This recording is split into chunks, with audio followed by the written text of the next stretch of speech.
दोस्तों, कक्षा 11वीं के बेस चैप्टर जीरो चैप्टर इसे कहते हैं भौतिक जगत। ये लेकर मैं आपके सामने हाजिर हूँ क्योंकि मैं समझता हूँ कि ये आपका इम्पॉर्टेंट चैप्टर है, क्योंकि ये आपको नॉलेज को बढ़ाता है, आपको 11 के लेवल का बनाता है। तो 10 से आप 11 में आए हैं और ये आप पहला चैप्टर पढ़ रहे हैं, तो इससे पहले आप जीरो चैप्टर पढ़िए भौतिक जगत। थोड़ा सा ये वीडियो देख लीजिए और आप थोड़ा इन्फॉर्मेशन भर जाएंगे, इन्फॉर्मेशन से जान जाएंगे। इसमें आपको खोजों के बारे में दर्शाया गया है, प्रयोगों के बारे में दर्शाया गया है, किस देश में क्या खोज हुआ और किस वैज्ञानिक ने किया और इसके लिए किसे कितना उसे पुरस्कार मिला, कौन सा पुरस्कार मिला, सब इस वीडियो में देखेंगे। तो वीडियो के साथ शुरू से लेकर अंत तक बने रहिएगा। दोस्तों चलिए शुरू करते हैं। इसमें जो आपका पहला टॉपिक है भौतिकी। भौतिकी क्या होता है? फिजिक्स आप पढ़ रहे हैं तो पहले जानिए भौतिकी क्या होता है। तो भौतिकी को अंग्रेजी में फिजिक्स कहते हैं, आप सभी लोग जानते हैं, जो ग्रीक भाषा के फ्यूसिस फ्यूसिस शब्द से उत्पन्न हुआ है। आपसे क्वेश्चन पूछ भी सकता है कि जो फिजिक्स है या किस भाषा के किस शब्द से मिलकर बना है, तो आप कहेंगे ग्रीक भाषा के फ्यूसिस शब्द से उत्पन्न हुआ है और इसका अर्थ होता है प्रकृति। प्रकृति, नेचर इसका अर्थ होता है। और पॉइंट के रूप में कुछ यहाँ लिखा गया है कि भौतिक विज्ञान वह विज्ञान है जिसके अंतर्गत प्राकृतिक एवं प्राकृतिक घटनाओं का अध्ययन किया जाता है। यानी कि ये जो विज्ञान है भौतिक विज्ञान, इसके अंतर्गत नेचर और जो नेचर एक्टिविटीज होती हैं, नेचर की घटनाएं होती हैं, उनके बारे में अध्ययन किया जाता है फिजिक्स में। और क्या कह रहा है कि जो प्रकृति है द्रव्य एवं ऊर्जा से मिलकर बनी हुई है। आप लोग जानते होंगे कि आइंस्टीन का सिद्धांत भी है E = mc², नीचे पढ़ेंगे आप। ये सीधा कहते हैं कि जो प्रकृति है ये द्रव्य मतलब पदार्थ और ऊर्जा एनर्जी, ये दो चीज़ों से मिलकर प्रकृति का निर्माण होता है। चलिए आगे हेडिंग पे बढ़ते हैं, आप फिजिक्स को समझ गए। तो अगला जो आपका है कि ऊर्जा तथा द्रव्यमान में संबंध, जो एनर्जी होता है और मास होता है, इसमें रिलेशन ज्ञात करना। आपको रिलेशन क्या होता है, तो आप ये रिलेशन अगर आपसे पूछ लेता है कि ऊर्जा द्रव्यमान में संबंध लिखिए आपका 1 नंबर का, तो आप E = mc² भी लिखेंगे और नीचे लिख देंगे कि इसे महान वैज्ञानिक अल्बर्ट आइंस्टीन ने बताया था। यह उनका सूत्र है, वह या उनका समीकरण है। तो आप क्या लिखेंगे इसमें, अगर आपसे 2 नंबर में पूछता है तो लिखेंगे 20वीं सदी के महान वैज्ञानिक। यानी कि 20वीं सदी माने 1900 से लेकर आपका 2000 ईस्वी के, इसे 20वीं सदी कहते हैं। तो 20वीं सदी में महान वैज्ञानिक अल्बर्ट आइंस्टीन के अनुसार, इनके अनुसार क्या कहा कि द्रव्य तथा ऊर्जा एक ही सिक्के के दो पहलू हैं। एक ही सिक्के के दो पहलू हैं, कौन? ऊर्जा और द्रव्यमान। अब देखिए ये और क्या कह रहे हैं इन्होंने, ध्यान रखिए E = mc² इन्होंने कहा था। चलिए आगे बढ़ते हैं। हमारा भौतिक विज्ञान का कार्यक्षेत्र। तो जो भौतिक विज्ञान का कार्यक्षेत्र है यह अत्यंत विस्तृत है। आप जानते होंगे इसका कार्यक्षेत्र बहुत विशाल है। कितने सालों से वैज्ञानिकों ने खोजा, लगभग 2 3 4 सालों से इसकी जो खोज दर है बहुत बढ़ रही है क्योंकि ये जानते हैं ना, ये वर्ल्ड है, इसके बाद अंतरिक्ष है। पहले लोग हम जानते थे क्या कि ये केवल जो पृथ्वी है इसी पे लोग रहते हैं और ये पूरा चपटा है। फिर धीरे धीरे वैज्ञानिक आया, नहीं बताया गोल है, इसके आगे भी दुनिया है, अंतरिक्ष है। तो ये जो बहुत बहुत विशाल है, फिजिक्स क्या है, विशाल है। तो इसे अभी तक पूर्ण रूप से नहीं खोजा जा सका है, कोई पूर्ण रूप से नहीं बता सकता है अभी भी फिजिक्स में, लेकिन खोज चालू है। तो इसके आधार पर कह सकते हैं कि विज्ञान ही बड़ा है। चलिए आगे देखते हैं। परंतु मूल रूप से इन्हें 2 भागों में बांटा गया है। विस्तृत तो हैं लेकिन इसे मूल रूप से इन्हें 2 भागों में बांटा गया है, एक स्थूल आपका और सूक्ष्म। स्थूल क्या है आपका, इसके अंतर्गत देखिए क्या आता है। स्थूल के अंतर्गत यांत्रिकी, उष्मागतिकी, दोलन, तरंग, प्रकाशिकी और वैद्युत गतिकी आती है। जो बड़े बड़े चीज होते हैं और ऊर्जा सीमित, उन्हें स्थूल में रखा गया। और सूक्ष्म वे चीजें होती हैं, जैसे परमाणु आपका हो गया, जिन्हें आप नग्न आंखों से नहीं देख सकते हैं, जिन्हें देखने के लिए आपको सूक्ष्मदर्शी का प्रयोग करना होगा। यानी कि जो बड़ा बड़ा आपका दिख रहा है और जो खोज कर किए जा रहे हैं बड़े आधार पर, उन्हें आप स्थूल में लाएंगे। और जो आपका परमाणु में इलेक्ट्रॉन, नाभिक और फिर जो चीज़ें जो सूक्ष्म लेवल पर की जा रही हैं उन्हें आप कहेंगे सूक्ष्म। माइक्रोसॉफ्ट से इन्हें देखते हैं। चलिए आगे बढ़ते हैं। इसमें क्या आते हैं, सूक्ष्म में देखते हैं क्या आता है। दोस्तों सूक्ष्म देखिए आपका क्या आ रहा है। सूक्ष्म के अंतर्गत परमाणुवीय, आणविक, नाभिकीय परिघटनाओं का अध्ययन किया जाता है। मतलब जो बहुत ही छोटे स्तर पर होता है, ऐसी घटनाओं को सूक्ष्म में रखा जाता है। अब देखते हैं इंपॉर्टेंट आपका आविष्कार और खोज, आविष्कार और देश वैज्ञानिक कौन सा आविष्कार किस देश के वैज्ञानिक ने किया और वैज्ञानिक का नाम क्या था। इंपॉर्टेंट आपका है दोस्तों, आपके नॉलेज को बढ़ाता है। अगर आपसे कोई पूछ लेता है कि बताइए कि ग्रहों की गति के नियम को किसने प्रतिपादित किया और ये कहाँ के वैज्ञानिक थे, तो आपने अगर ये वीडियो देखा है, अगर अपने दोस्तों में शेयर करेंगे ताकि वो भी देख सके वीडियो। दोस्तों ये इंपॉर्टेंट आपका है, तो देख लीजिएगा ये कि ग्रहों की गति का नियम किसने दिया, तो कैपलर थे। वैज्ञानिक का नाम क्या था, कैपलर था। दोस्तों ऐसे याद नहीं होगा, एक बार में याद नहीं होगा, इसे 2-3 बार सुनने का प्रयास कीजिए और साथ में स्क्रीनशॉट भी ले लीजिए ताकि आपको याद हो जाए। अगर आप फिर बाद में एक बार भी पढ़ लेते हैं तो आपको याद हो जाएगा, अगर यहाँ बार सुने हैं। ये आपका याद करने का एक ट्रिक है। तो देखिए ग्रहों की गति के नियम को किसने दिया, कैपलर ने, और ये कहाँ के थे, जर्मनी के। ग्रहों की गति का नियम कैपलर ने दिया है, जर्मनी के थे। इंपॉर्टेंट दोस्तों बताते चलना है आपको, और वैसे ही बता देंगे कि कौन आपका इंपॉर्टेंट नहीं है। तो देखिए जो आपका जड़त्व का नियम है, ये खगोलीय दूरदर्शी, ये आपका गैलीलियो ने दिया। इंपॉर्टेंट आपका है 10वीं में आपने पढ़ा होगा सामाजिक विज्ञान में कि जो दूरबीन था इसका खोज किसने किया, गैलीलियो ने। तो खगोलीय दूरदर्शी और जड़त्व का नियम गैलीलियो ने दिया। ये कहाँ के थे, इटली के थे। अगला जो आपका है कि शीतलन का नियम और उत्प्लावकता का नियम या उत्तोलक का नियम किसने दिया, न्यूटन ने भी दिया और आर्किमिडीज ने दिया। अब आर्किमिडीज कहाँ के थे, यूनान के, न्यूटन कहाँ के थे, इंग्लैंड के। देखिए क्या होता है, अलग अलग देशों में एक ही टाइम पर वैज्ञानिक लोग खोज ले आते हैं और जहां अंतर्राष्ट्रीय स्तर पर से दिखाया जाता है एक साथ उसे प्रस्तुत करते हैं, तो माना जाता है कि ये दोनों वैज्ञानिकों ने मिलकर खोज किया, इसीलिए 2 वैज्ञानिकों का नाम हो जाता है। कंफ्यूज मत होइएगा दोस्तों। जड़त्व का नियम और खगोलीय जड़त्व का नियम, सॉरी नहीं, शीतलता का नियम और उत्प्लावकता का नियम, उत्तोलक का नियम, तो ये सारे 2 वैज्ञानिक थे, न्यूटन और आर्किमिडीज। न्यूटन कहाँ के थे, इंग्लैंड के, आर्किमिडीज यूनान के। चलिए आगे बढ़ते हैं।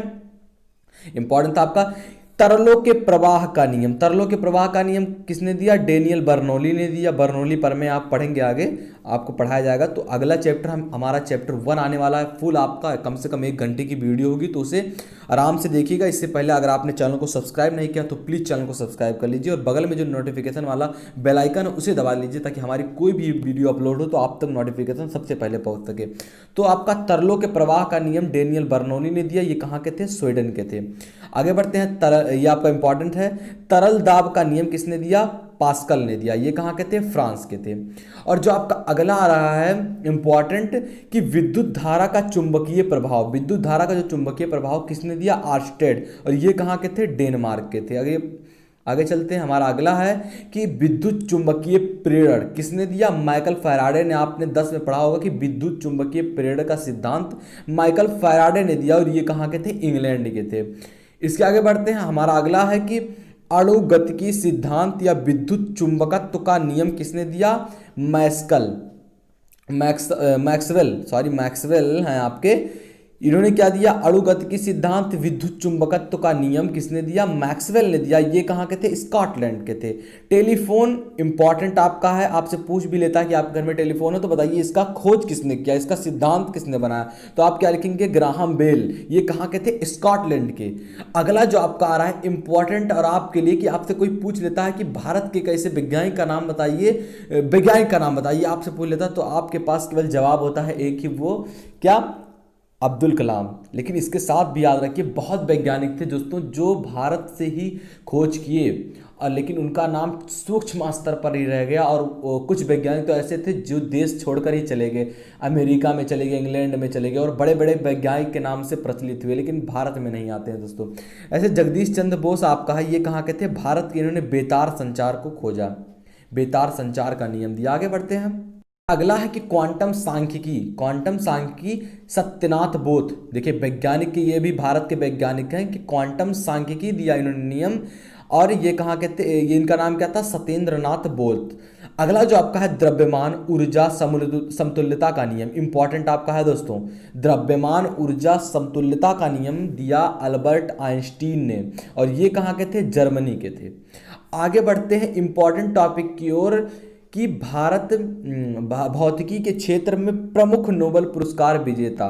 नोबेल पुरस्कार के बारे में आगे पढ़ेंगे, पहले देख लीजिए नोबेल पुरस्कार को जीतने वाले और सन, वैज्ञानिक किस सन में पाए। नोबेल पुरस्कार एक वर्ल्ड लेवल पर दिया जाने वाला रिवार्ड होता है दोस्तों, बहुत ही कम वैज्ञानिकों को मिलता है।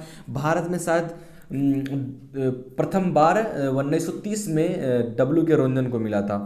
1901 में नहीं दोस्तों, यहाँ 1930 में मिला था। देखिए चंद्रशेखर वेंकट रमन, सीवी रमन को मिला था, रमन प्रभाव के लिए मिला था। ये कहाँ के थे? भारत के। नोबेल पुरस्कार इन्हें मिला था 1930 में। अगर आपसे कोई प्रश्न उठाता है कि बताइए भारत के पहले वैज्ञानिक जिन्होंने नोबेल पुरस्कार को ग्रहण किया और कौन सा सन था, तो आप बताएंगे 1930 ईस्वी में चंद्रशेखर वेंकट रमन, या फिर शॉर्ट में सीवी रमन ने भारत में रमन प्रभाव के लिए नोबेल पुरस्कार को पाया।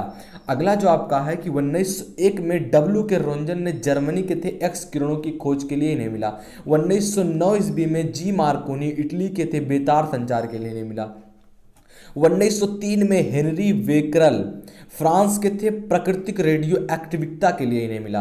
अगला जो आपका 1930 में पियरे क्यूरी, मैडम क्यूरी, आपने सुना होगा पोलैंड के यहाँ हैं, इन्हें भी प्राकृतिक रेडियो एक्टिविटा के लिए मिला था रिवार्ड।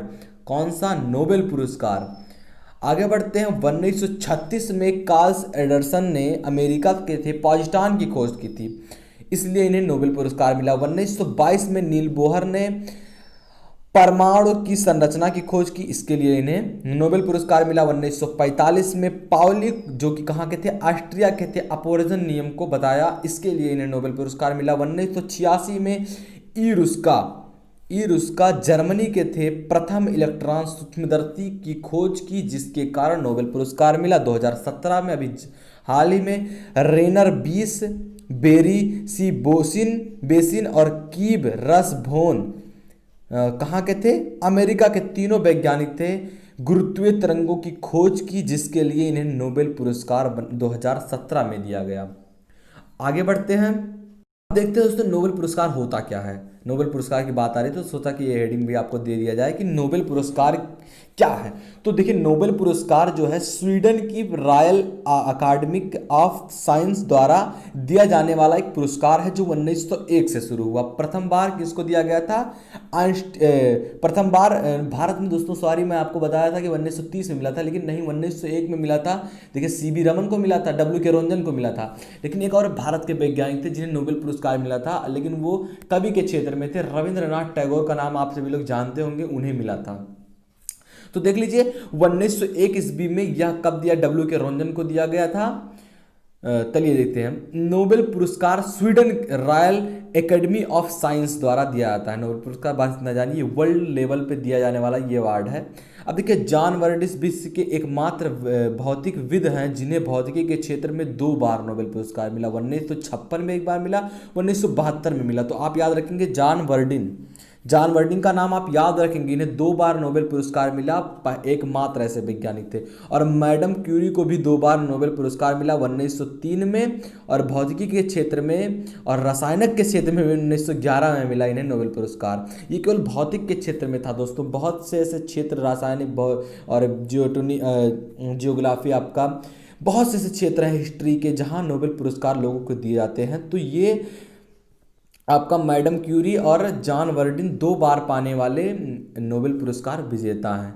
आगे बढ़ते हैं कि प्रमुख प्रौद्योगिकी योम उसमें निहित भौतिक के सिद्धांत, जैसे कि आपका कौन सा सिद्धांत किस नियम पर कार्य करता है। जैसे उष्मा इंजन, ये किस नियम पर कार्य करता है? उष्मा गतिकी के नियम पे। जनरेटर किस पे कार्य करता है? आप सभी लोग जानते होंगे विद्युत चुंबकीय प्रेरण पे। आपसे कोई पूछ ले कि ये जनरेटर है, ये बताओ किस सिद्धांत पे कार्य करता है, तो आप क्या बताएंगे? भौतिकी किस सिद्धांत पे? विद्युत चुंबकीय प्रेरण पे काम करता है। ये यांत्रिक ऊर्जा इससे उत्पन्न होती है। तो देखिए ये यांत्रिक ऊर्जा को विद्युत ऊर्जा में परिवर्तित कर देता है। तो जनरेटर का काम, जनरेटर किस पे चलता है? विद्युत चुंबकीय प्रेरण पर। वायुयान होता है, आप देखते होंगे कि आपके एरोप्लेन जो उड़ता है ये किस सिद्धांत पे काम करता है, तो आप तुरंत बताएंगे बर्नौली प्रमेय पे कार्य करता है। और आपका अगला है कि रेडियो, टीवी, मोबाइल, रिमोट ये किस पर कार्य करता है, तो आप बताएंगे विद्युत चुंबकीय तरंग पे। जनरेटर आपका विद्युत चुंबकीय प्रेरण पे, और रेडियो, टीवी, मोबाइल, रिमोट विद्युत चुंबकीय तरंग पे। आप जानते हैं कि टावर लगाए जाते हैं, आपके घर के कितने दूर लगे रहते हैं, लेकिन तरंगों के माध्यम से आपके मोबाइल में पहुंचते हैं और नेटवर्क सिग्नल आदान प्रदान होता है। तो दोस्तों ये विद्युत चुंबकीय तरंग के नियम पर कार्य करते हैं। अगला जो आपका है कंप्यूटर, तो कंप्यूटर आपका किस पर कार्य करता है, अंकीय तर्क इलेक्ट्रॉनिकी पे कार्य करता है। अंकीय तर्क इलेक्ट्रॉनिकी पे कंप्यूटर कार्य करता है। आगे दो देख लेते हैं और दो और आपका बचा हुआ है।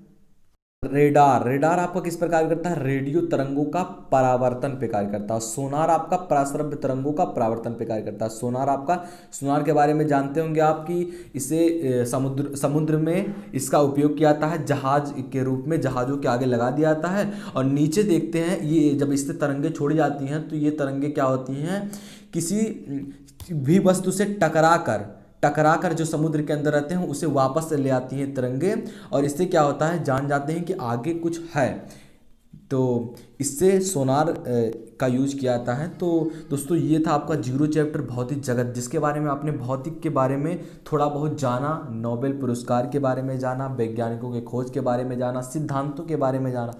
तो आशा करते हैं वीडियो पसंद आएगा। इसके बाद यहाँ तक अगर आप वीडियो देख रहे हैं तो इसके बाद हमारा चैप्टर 1 आने वाला है फुल। तो आप लोग बने रहिएगा वीडियो के साथ। तो मिलते हैं आपसे अगली वीडियो में। जय हिंद, जय भारत। चैनल को सब्सक्राइब नहीं किया तो प्लीज़ चैनल को सब्सक्राइब कर लीजिए।